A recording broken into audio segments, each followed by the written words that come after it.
اعوذ باللہ من الشیطان الرجیم۔ پناہ مانگتا ہوں میں اللہ کی شیطان مردود کے شر سے۔ یا ایہا الذین آمنوا انفقوا مما رزقناکم من قبل ان یأتی یوم لا بیع فیہ ولا خلة ولا شفاعة والکافرون هم الظالمون۔ اے ایمان والو، ہم نے جو کچھ تمہیں دیا ہے اس میں سے خرچ کرو، اس سے پہلے کہ وہ دن آ جائے جس میں نہ خرید و فروخت ہوگی، نہ دوستی کام آئے گی اور نہ شفاعت، اور کافر ہی ظالم ہے۔ حاشیہ نمبر 277۔ اللہ کی راہ میں مال خرچ کرنے کی ترغیب دی گئی ہے۔ یہ مالی عبادت ہے اور ایمان کا ثبوت اس کا لازمی حصہ ہے۔ ایمان لانے والوں کو احساس دلایا جا رہا ہے کہ آخرت میں اللہ کے عذاب سے بچنے اور اس کا انعام پانے والوں میں شامل ہونے کا ایک ہی طریقہ ہے کہ شرک سے پاک ایمان کے ساتھ خلوص نیت سے اللہ کی عبادت ہو اور اس کی راہ میں ذوق و شوق کے ساتھ جان و مال کی قربانی دی جائے۔ وہاں دنیا کی طرح لین دین، دوستی یا سفارش و شفاعت کام نہ دے گی۔ اللہ لا الہ الا هو الحی القیوم لا تأخذه سنة ولا نوم له ما في السماوات وما في الأرض من ذا الذي يشفع عنده إلا بإذنه يعلم ما بين أيديهم وما خلفهم ولا يحيطون بشيء من علمه إلا بما شاء وسع كرسيه السماوات والأرض ولا يؤوده حفظهما وهو العلي العظيم۔ اللہ ہی معبود ہے، اس کے سوا کوئی الہ نہیں۔ وہ زندہ اور قائم رکھنے والا ہے، اسے نہ اونگ آتی ہے اور نہ نیند۔ اسی کے لیے ہے جو آسمانوں اور زمین میں ہے۔ کون ہے جو یہاں بغیر اس کی اجازت کے سفارش کر سکے؟ جو کچھ ان کے آگے اور پیچھے ہے وہ سب جانتا ہے، اور لوگ اس کے علم میں کسی چیز کا احاطہ نہیں کر سکتے مگر جتنا وہ چاہے۔ اس کی کرسی زمین و آسمان پر چھائی ہوئی ہے اور اس کی نگرانی اس کو تھکاتی نہیں۔ وہ اعلیٰ مرتبہ اور عظیم ہے۔ حاشیہ نمبر 278۔ آیت الکرسی کے نام سے معروف یہ آیت توحید باری تعالیٰ کا اثبات اور شرک کا شدت سے رد کرتی ہے۔ ایک طرف تو یہ آیت مومن کے دل میں توحید کے اہم نکات کو ثبت کرتی ہے، تو دوسری طرف ہر قسم کے مشرکانہ توہمات اور شکوک و شبہات کی بے خونی کر دیتی ہے۔ احادیث میں اس کی بڑی فضیلت آئی ہے اور رسول اللہ صلی اللہ علیہ وسلم نے اس کو اعظم الآیہ یعنی قرآن کی عظیم آیت کہا ہے۔ بحوالہ مسلم کتاب فضائل القرآن۔ رات کو سوتے وقت یہ آیت الکرسی پڑھنے کی ترغیب دی گئی ہے، شیطان سے حفاظت رہتی ہے۔ بحوالہ بخاری کتاب بدء الخلق۔ حاشیہ نمبر 279۔ یہاں اس بات کی وضاحت ضروری ہے کہ صحیح معنوں میں اللہ تعالیٰ کی توحید پر ایمان اسی وقت قابل اعتبار ہے جبکہ شرک کا پوری شدت سے رد کر دیا جائے۔ چنانچہ یہاں اللہ کہہ کر یعنی اللہ ہی معبود برحق ہے، فوراً ہی لا الہ الا ہوا کہا گیا اور غیر اللہ کے معبود ہونے کا انکار کر کے ہر قسم کی شرک کی جڑ کاٹ دی۔ اس طرح اللہ کا بیٹا یا بیٹی ہونے یا نور من نور اللہ کے عقیدے کی پوری طرح بے خونی کر دی گئی اور اس قسم کے سارے نظریات باطل اور مشرکانہ ثابت ہو گئے۔ اس آیت پر ایمان کا لازمی تقاضا یہ ہے کہ اللہ کو اکیلا داتا، مشکل کشا، غوث یا فریاد رس، حاجت روا، نفع و نقصان کا اختیار رکھنے والا سمجھا جائے، اور کسی بھی نبی یا ولی کو ان القابات سے نہ تو یاد کیا جائے اور نہ ہی کسی کو اللہ تعالیٰ کے صفات و اختیارات میں شریک سمجھا جائے۔ پھر نہ اللہ کے سوا کسی سے اولاد ملنے یا خیر و برکت کی امید ہو اور نہ ہی کسی کو غائبانہ مدد کے لیے پکارا جائے۔ جب بھی کوئی سوال کرے اللہ ہی سے سوال کرے اور ہر قسم کی شکر گزاری زبانی، مالی، نظر و نیاز، صدقات و خیرات وغیرہ صرف اور صرف اللہ ہی کے لیے ہو۔ حاشیہ نمبر 280۔ الحی اور القیوم صرف اللہ ہی کی خصوصی صفات ہیں۔ وہ ہمیشہ سے ہے اور ہمیشہ رہے گا۔ تمام مخلوقات کی حیات کے ساتھ موت لازم ہے، لیکن اللہ تعالی حی لا یموت ہے۔ وہ تمام موجودات کو وجود میں لانے اور اس کے نظام کو قائم کرنے والا ہے، اور اس کو پوری طرح تھامے اور سنبھالے ہوئے ہے۔ نہ تو اس کو بنانے میں کوئی اس کا مددگار تھا، اور نہ اس کے نظام کو قائم رکھنے اور چلاتے رہنے میں اس کا کوئی معاون ہے۔ الغرض اس کائناتی نظام سلطنت میں نہ ہی اس کا کوئی شریک رہا ہے اور نہ ہو سکتا ہے، کیونکہ وہ اکیلا سب کا خالق ہے اور سب اس کی مخلوق۔ بحوالہ سورۃ الفرقان آیت نمبر 2۔ حاشیہ نمبر 281۔ نیند اور اونگ مخلوق کی ضرورت اور کمزوری ہے، لیکن اللہ تعالیٰ اس کمزوری سے یکسر پاک ہے۔ خالق و مدبر کائنات ہر لمحے بے شمار مخلوقات کی حاجات پوری کرنے اور وسیع و عظیم کائنات کی نگرانی کرنے کے لیے ہمہ وقت بیدار ہے۔ یہ اس کی خصوصی صفت ہے کہ اسے نہ نیند آتی ہے اور نہ اونگ۔ یہ کائنات اور ہر قسم کے نقص سے پاک اس کا نظام اس حقیقت کا کھلا ثبوت ہے۔ حاشیہ نمبر 282۔ رب ذوالجلال والاکرام بلا شرکت غیر اس کائنات کا خالق، مالک و مدبر ہے۔ باقی سب اس کی مخلوق ہیں، اس کے بندے اور محتاج ہیں، اس کے آگے بالکل بے بس، اور سب اس کے در کے فقیر ہیں۔ پھر بھلا کسی کی کیا مجال کہ اس کی بارگاہ عظمیٰ میں کوئی لب کشائی کی جرت کر سکے، سوائے اس کے جس کو وہاں اجازت ملے۔ بحوالہ سورۃ النبأ آیت نمبر 38۔ دراصل اس حکیم و دانا رب کو کسی کی شفاعت کی ضرورت بھی کیا ہے؟ وہ تو حکیم و حاکم مطلق اور دانائے کل ہے، اور عظیم و بسیط کائنات کے ایک ایک ذرہ کا علم رکھتا ہے، دلوں کے حال تک سے واقف ہے۔ بھلا کون ہے جس کی شفاعت مالک الملک کے علم یا معلومات میں اضافہ کر سکے یا فیصلے میں معاون ہو؟ درا حالیہ کے کسی کو ایک ذرہ کے برابر بھی غیب کا علم نہیں، سوائے اس محدود علم کے جو اللہ تعالی نے وحی کے ذریعے انبیاء علیہ السلام کو اور ان کے ذریعے امت کو عطا فرمایا۔ جب علم و عقل دونوں ہی اس قدر محدود ہوں تو اس کے یہاں کوئی شفاعت کا اہل اور حقدار کیسے ہو سکتا ہے؟ یہ تو اس کی عنایت و نوازش ہے کہ روز قیامت بطور تکریم و عزت افزائی اپنے بندوں کو شفاعت کی اجازت عطا فرمائے گا، اور سب سے پہلے رسول اللہ صلی اللہ علیہ وسلم اللہ کے اذن سے شفاعت کریں گے، اور پھر دیگر انبیاء علیہ السلام اور صالحین شفاعت کریں گے، لیکن کوئی بھی غلط شفاعت نہ کر سکے گا۔ بحوالہ سورۃ النبأ آیت نمبر 38۔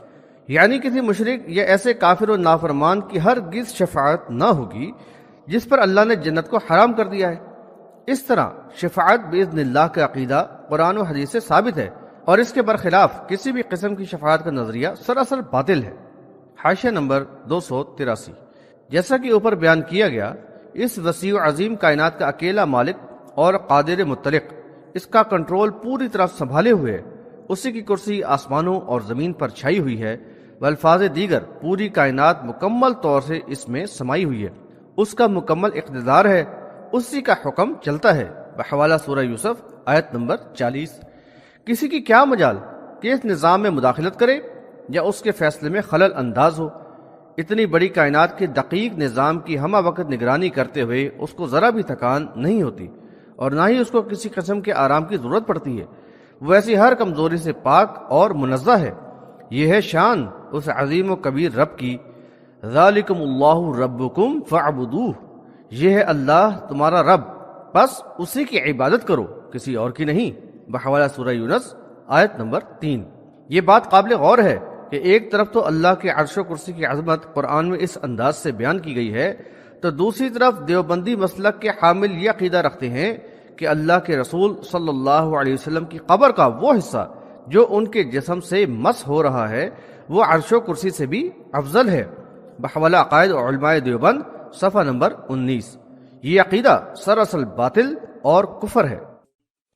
لا اکراہ فی الدین قد تبین الرشد من الغی فمن يكفر بالطاغوت ويؤمن بالله فقد استمسك بالعروة الوثقى لا انفصام لها والله سميع عليم۔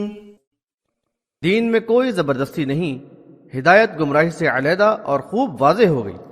اب جو طاغوت کا کفر کرے اور اللہ پر ایمان لائے، اس نے وہ مضبوط حلقہ تھام لیا جو کبھی نہ ٹوٹے گا۔ اللہ سننے اور جاننے والا ہے۔ حاشیہ نمبر 284۔ یا بڑے ہی سادہ انداز میں دعوت حق کے طریقہ کار کو اصولی طور پر بیان کر دیا گیا ہے۔ دین کے معاملے میں کسی قسم کے جبر و اکراہ یعنی زبردستی اور دباؤ کی کوئی گنجائش نہیں۔ دعوت حق واضح دلائل کے ساتھ لوگوں پر پیش کر دی جائے، اب ان کو اختیار ہے کہ اسے قبول کر کے حق کا ساتھ دیں یا روگردانی کے روش اختیار کریں۔ اسی میں ان کا امتحان ہے اور اسی پر ان کی اخروی کامیابی یا ناکامی کا دار و مدار ہے۔ انسان کو اسی مقصد کے تحت عقل و دانش اور اختیار و آزادی کے ساتھ پیدا کیا گیا ہے۔ بحوالہ سورۃ الدہر آیت نمبر 2 اور 3۔ قرآن میں اس بات کو کئی جگہ بیان کیا گیا ہے۔ فرمایا آپ ان پر جبر کرنے والے نہیں بنائے گئے، بحوالہ سورہ قاف آیت نمبر 45۔ دوسری جگہ فرمایا کہ آپ صلی اللہ علیہ وسلم ان پر داروغہ نہیں، بحوالہ سورۃ الغاشیہ آیت نمبر 22۔ آیت الکرسی میں جامع اور واضح انداز میں توحید کے دلائل پیش کرنے کے بعد آخر میں یہ فیصلہ کن بات کہی گئی ہے جو دعوت غور و فکر کو تقویت پہنچاتی ہے۔ اس اہم اصولی نقطے سے اس گمراہ کن پروپیگنڈے کی بھی تردید ہو جاتی ہے کہ اسلام طاقت کے زور پر پھیلا ہے۔ حاشیہ نمبر 285۔ طاغوت طغا سے مشتق ہے جس کے معنی بغاوت، سرکشی یا ظلم میں حد سے گزر جانا۔ اللہ کا نافرمان جو لوگوں کو گمراہ کرنے، اللہ کی راہ سے بھٹکانے، عقائد بگاڑنے اور اللہ کے دین میں ٹیڑھ پیدا کرنے میں لگ جائے، وہ طاغوت بن جاتا ہے۔ اسی لیے کفر بالطاغوت کو ایمان باللہ کی لازمی شرط قرار دیا گیا ہے، اور اس کے بغیر ایمان باللہ کا دعویٰ قطعاً بے معنی ہے۔ چنانچہ سورہ نساء میں طاغوت کا کفر کرنے کا صریح حکم ہے، حوالہ سورۃ النساء آیت نمبر 60۔ ابلیس جن و انس کو گمراہ کرنے والا پہلا طاغوتی کردار ہے، اور پھر اس کی پیروی کرنے والے سب اسی قبیل سے تعلق رکھتے ہیں، خواہ وہ اقتدار والے ہوں یا معاشرے کے دوسرے با اثر افراد۔ قرآن نے اس سلسلے میں علماء و مشائخ کا ذکر خصوصیت کے ساتھ کیا ہے، بحوالہ سورۃ التوبہ آیت نمبر 34۔ کیونکہ دین کے معاملے میں لوگ ان کی بات کو حرف آخر سمجھتے اور بلا چون و چرا مان لیتے ہیں، خواہ وہ اللہ کے احکامات کے بالکل ہی خلاف کیوں نہ ہو، اور اس طرح ان کو رب کا درجہ دے دیا جاتا ہے، بحوالہ سورۃ التوبہ آیت نمبر 31۔ قوم کے علماء و مشائخ جب بے ربی کا شکار ہو جائیں اور دنیا کے مفادات ہی کو زندگی کا مقصد بنا لیں، پھر اپنے مفاد کی خاطر لوگوں میں بے دینی، کفر و شرک اور قبر پرستی پھیلانے اور امت کو فرقوں میں تقسیم کرنے میں سرگرم ہو جاتے ہیں۔ اس طرح دین اور معاشرے میں بگاڑ پیدا کرنے میں مؤثر کردار انہی لوگوں کا ہوتا ہے۔ الغرض خود گمراہ ہو کر لوگوں کو گمراہ کرنے والا یہ گروہ بالآخر طاغوت کی حیثیت اختیار کر لیتا ہے۔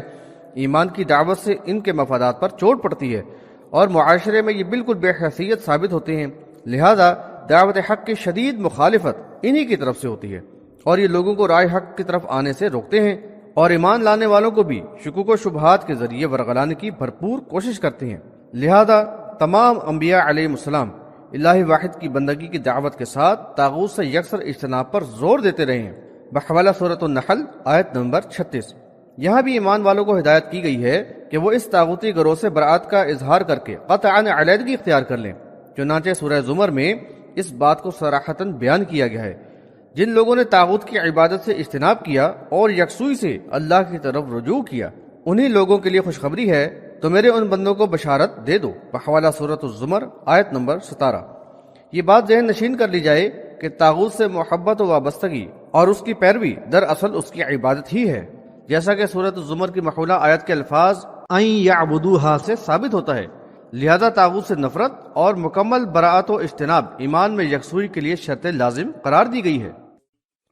اللہ ولی الذین آمنوا یخرجهم من الظلمات الى النور والذین کفروا اولیاؤهم الطاغوت یخرجونهم من النور الى الظلمات اولئک اصحاب النار